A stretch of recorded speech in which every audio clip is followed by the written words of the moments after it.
Kalau seperti itu biasanya memang suka ada kecemburuan ya. Kecemburuan sosial di antara masyarakat, mana yang mana orang itu, mana kaya orang itu, mana deui saja Pak.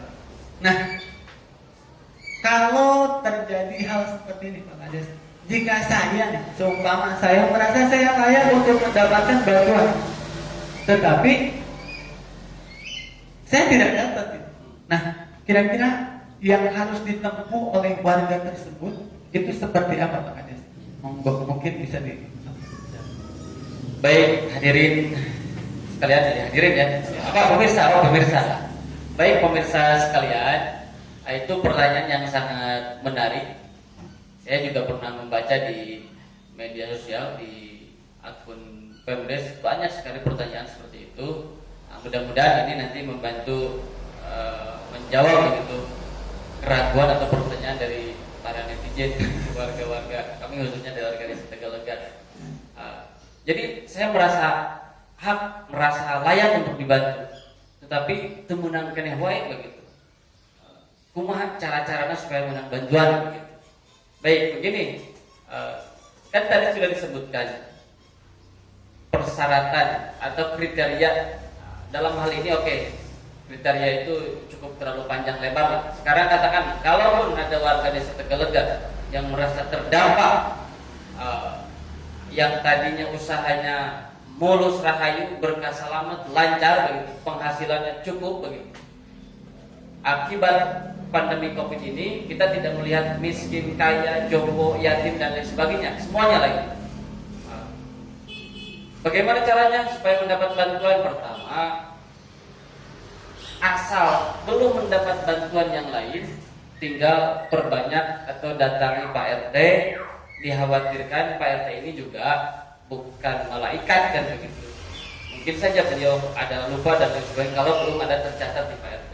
Kalau belum mendapat jawaban yang memuaskan di Pak RT silahkan ke Pak RW. Pak RW juga belum memberikan jawaban yang memuaskan begitu. Silahkan bisa ke Kadus atau langsung datang ke desa. Bila perlu dengan saya. Begitu. Saya sering menyampaikan ini loh, nomor Kades, nomor puskesmas, nomor ini. Tapi alhamdulillah secara langsung yang menjapri itu cuma paling 1-2 lah kalau ke WhatsApp gitu. Kalau ke Messenger ada hanya saja, kalau di Messenger kita juga tidak terlalu sering seperti membuka WhatsApp gitu. Jadi apabila, tapi saya tidak janji, mohon izin, apabila peluang itu masih ada. Nah, sementara tadi ada warga kita, warga desa Tegalega belum mendapat bantuan apapun dan itu harus kita bantu umpamanya, insya Allah akan kita berupaya. Kita akan berupaya sekuat tenaga, setidak-tidaknya dari pintu mana nanti akan kita masukkan begitu. Sekali lagi silahkan lakukan silaturahim baik-baik dengan Pak RT, Pak RW, Pak Kadus. Kalau tidak mendapat jawaban silahkan tinggal ke desa. Jadi ada kalanya kita harus jemput bola begitu maksudnya. Jadi jangan menunggu kok terdata begitu kan. Siapa tahu pada saat pendataan saudara sedang tidak ada di rumah kan begitu. Sementara Pak Kadus ini kalau datang lagi, ongkos lagi dan lain sebagainya umpama itu ya. Jadi kita harus positif thinking, jangan kemudian saling menyalahkan. Hari ini kita ingin perbaikan untuk desa Tegalega. Makanya hilangkan ego begitu. Ayo kita bangun desa Tegalega bersama-sama. Kalau sudah mendapat bantuan syukuri, kalaupun belum mendapat juga mudah-mudahan menjadi doa, berarti yang tidak mendapat bantuan adalah kelas menengah ke atas begitu. Jadi sekali lagi, kalau Anda merasa, Bapak Ibu semua merasa tidak mendapatkan, tetapi merasa saya wajib mendapatkan, silahkan datang atau di WhatsApp. Kalau nggak bisa di WhatsApp, telepon. Beliau sangat terbuka sekali, kayak gitu. Jadi insya Allah kedepannya dan istilahnya mungkin gini ya Pak Kades ya, warga itu sebagai anak, Pak Kades itu sebagai bapaknya, kasih adiknya genanya ngairin ke bapak gitu kan. Tugas Pak Kades insya Allah mudah-mudahan dengan ini bisa mensejahterakan warga masyarakat Tegalega khususnya, dan juga untuk ya kita doakan untuk Pak Kadesnya juga semoga lebih baik untuk kedepannya. Untuk kedepannya nih Pak Kades, karena ya itu tadi yang saya sampaikan bahwa tidak ada kaya, tidak ada miskin, yang namanya bantuan terlebih lagi orang kaya saya yang punya kewajiban, punya hak memberikan gaji kepada pekerja-pekerjanya itu nanti akan digilir atau enggak? Dengan BLT dulu aja, gimana? Baik, kaitan dengan BLT yang 600.000 itu per KPM selama 3 bulan berarti menjadi 1.800.000. Data namanya sudah kita kirim ke kecamatan, ke kabupaten dan mungkin sudah sampai ke pusat. Artinya secara KPM itu tidak bisa kita rubah secara serta-merta. Nah, begitu. Tetapi manakala diketemukan katakan satu kesalahan tidak layak dibantu, kemudian jadi katakanlah tidak tepat sasaran, rasanya kita akan lapor ke tingkat kecamatan atau kabupaten untuk kemudian di tahap kedua seperti apa begitu. Jadi secara aturan tidak bisa karena kita pada saat musdesus itu dan musdesus kedua itu harus sudah verifikasi dan validasi, dianggap sudah final itu begitu. Tetapi kan sifatnya namanya juga manusia begitu, kita tidak tahu di lapangan seperti apa, maka segala kemungkinan masih ada, tetapi kita tidak menjanjikan gitu. Artinya dikhawatirkan kalau menjanjikan si A si B daftar begitu kan, hari ini data itu sudah kita berangkatkan dan tidak mudah untuk kemudian kita ganti begitu. Jadi 1.800.000 itu untuk orang itu juga dengan catatan dia tidak menerima bantuan yang lainnya seperti PKH, BPNT dan bantuan provinsi. Iya. Ini mungkin sedikit menarik nih. Ini mudah-mudahan ini bisa menjadi pertanyaan terakhir saya.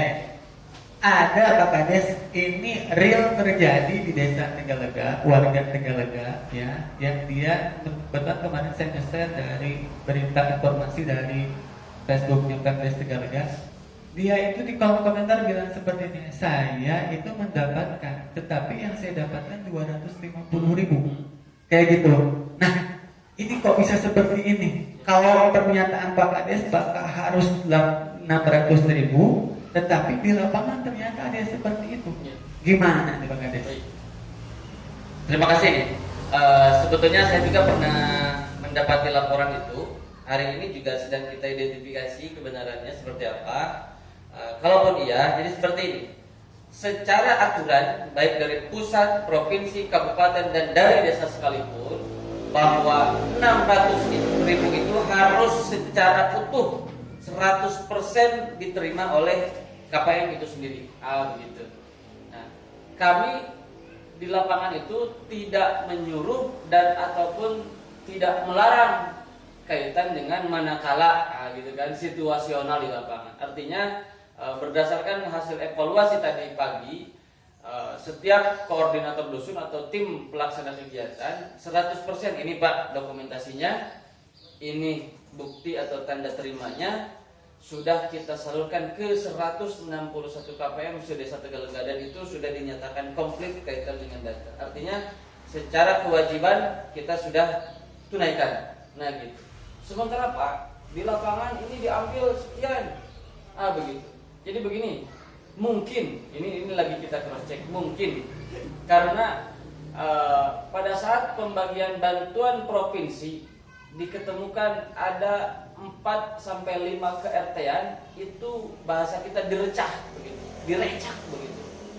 Jadi dikarenakan banyak yang belum kebagian, sementara tuntutan masyarakatnya ingin mendapat bantuan, sehingga tokoh masyarakat dengan para RT waktu itu mungkin ya seperti hal saya sebutkan di salah satu RT 27 sudah aja dibagi rata, seperti itu kan.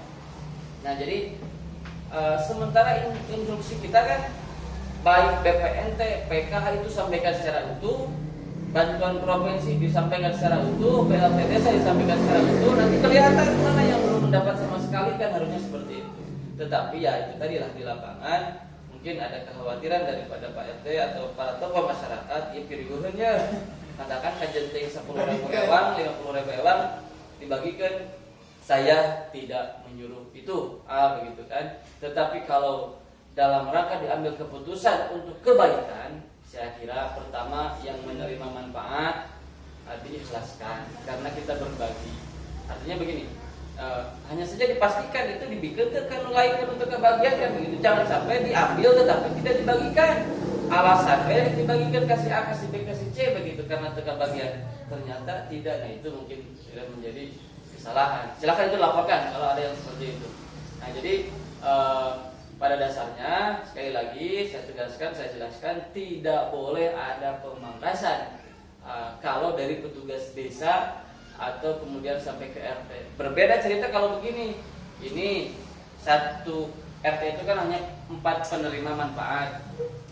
4 orang ini berkumpul, Pak RT, para tokoh masyarakat, bahwa yang mendapat itu hanya 4 orang di sini. Sementara warga kita masih ada 20 kakak lagi yang belum kebagian. Bagaimana kalau kita berikan, kita sisihkan, dan si itu butuhin, si dia butuhin kan begitu. Kalau ada keriduan keikhlasan dari penerima manfaatnya, saya kira hukum mana yang akan mempermasalahkan yang begitu? Karena secara pertanggungjawaban dari desa itu sudah tunai. Jadi itu tidak ada urusan lagi dengan kita, umpamanya begitu. Syukur-syukur karena ada laporan. Kalau tidak laporan ya syukur-syukur lah. Jadi kita juga dianggap sudah selesai di lapangan. Seperti itu mungkin. Oke, Pak Kades. Jadi intinya beliau secara pribadi memberikan hal seperti itu. Cuma harus sesuai dengan komunikasi yang jelas. Jangan sampai ketika itu dilaksanakan tetapi tidak ada komunikasi dengan penerima hak. Yang akan terjadi adalah fitnah. Dan alhamdulillah Pak Kades, orang tersebut juga di komentar saya beliau menyatakan seperti ini. Saya mah tidak apa-apa. Saya ikhlas, cuma saya meminta transparansi kayak gitu. Karena memang menurut saya sebagai milenial saat ini yang harus dilakukan entah itu oleh pemerintah desa atau siapapun adalah transparansi. Karena kalau misalkan tidak transparansi, kita mau tahu data dari mana? Yang kita lakukan mungkin fitnah, sudut. Kenapa? Oh, kok dana kemana? Tidak tahu siapa penerima manfaat, tidak tahu siapa yang berhak menerima. Kok tiba-tiba dana desa sudah tidak ada? Nah, kalau misalkan saya apresiasi sangat luar biasa terhadap pemerintah desa Tegalega, beliau sudah mencoba, walaupun belum maksimal, beliau sudah mencoba untuk transparansi kepada warganya. Mari kita dukung bersama-sama. Ya, sedikit. Jadi begini, pertama kaitan dengan transparan, kita pun bukan dilema. Kalau melihat dari polling sih lebih banyak yang mendukung untuk kemudian kita terus transparan. Walaupun manakala transparan juga ada kekurangan kaitan dengan menimbulkan perdebatan katakan di media sosial yang tidak berujung begitu. Tapi mudah-mudahan ke depan warga kami khususnya wabil khusus lagi para netizen ini semakin bijak, semakin dewasa dalam menyikapi seluruh informasi. Jadi tidak ada kemudian itikat apa milaraan yang saja bana begitu. Justru kalaupun tidak ada, mungkin di media sosial itu masing-masing itu yang akan mencibir dan lain sebagainya. Kalau itu mah apa namanya kita publikasikan di satu akun aja itu. Jadi harapannya ya walaupun tadi dikatakan diskusi yang tidak berujung, ya begitulah. Saya sih tidak ada lagi dengan hal itu. Tidak anti kritik ya? Tidak anti kritik lah insya Allah. Kalau untuk kemudian kebaikan buat kita. Hanya saja khususnya bulan puasa seperti ini, saya berharap jangan sampai karena kita mendapat informasi yang belum jelas, lalu kita fitnah, gibah, begitu kan, menjelek-jelekan petugas, dikhawatirkan. Itu kekhawatiran saya saja. Tentunya puasa menang, bantuan menang kan begitu. Untuk wilayah mendalik ya. Terima kasih Pak Kades. Jadi mungkin itu Pak Kades ya hasil diskusi kali ini. Semoga ini bisa mencerahkan warga netizen khususnya warga masyarakat Tegalega dan umumnya untuk kita semua. Karena mungkin ya sama lah bantuan seperti ini ya. Mari kita sama-sama sekali lagi kita dukung program dari Kades Milenial ini, terutama masalah bansos dan lain sebagainya. Kita kawal ke depannya seperti apa. Kalau Anda tidak setuju silahkan diskusi langsung dengan beliau sangat welcome.